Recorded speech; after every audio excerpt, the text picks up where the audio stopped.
So hierdie rots waarop ek vanoggend sit, so taal is die taal van die natuur.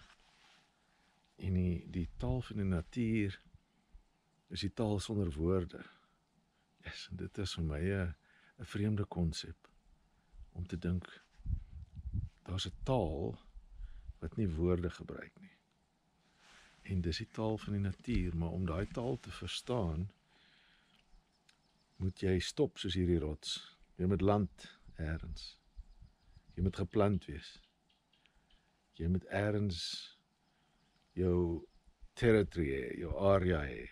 Jy moet, solank as wat ons op verskillende maniere ontwortel is, en ek onthou hoe ontwortel ek gevoel het vir die grootste deel van my lewe. En hoe ek eintlik in 'n vergeestelikte godsdienstige omgewing my identiteit en my vastigheid probeer vind het. Maar dit is eers toe ek kon stop en alles laat gaan waaraan ek vasgehou het, wat die vergeestelikte godsdienstige omgewing aanbetref het, dat ek kon my rots vind en my vastigheid vind en die taal van die natuur, die siel van die natuur toelaat om met my te praat.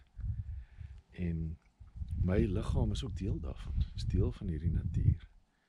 En om te begin luister vir my liggaam, en my liggaam te begin herken en ontdek en waardeer, en dit nie te sien as iets sleg of verkeerd of die sondige vlees vir wat dit werd is nie. Glad op geen manier nie. Dit is iets beautiful en reg en hy praat 'n taal sonder woorde, en dis daai taal waar ek moes leer om na die nudges te luister, na die gevoelens te luister, na die sagte boodskap te luister, na die voeltjies te luister, na die wind. So daar's sekere omens in ons lewens, sekere goed wat gebeur. Elke dingetjie kommunikeer. Almal wat oor ons pad kom, alles wat ons gebeur, is alles kommunikasie. En om te luister daarna is vir my, ek het soveel jare gevat om dit te begin leer, en ek is nog steeds besig om te leer. En dis hoekom ek hier op hierdie rots sit en luister na die taal sonder woorde hier om my. En dit voed ook my siel op dieselfde tyd.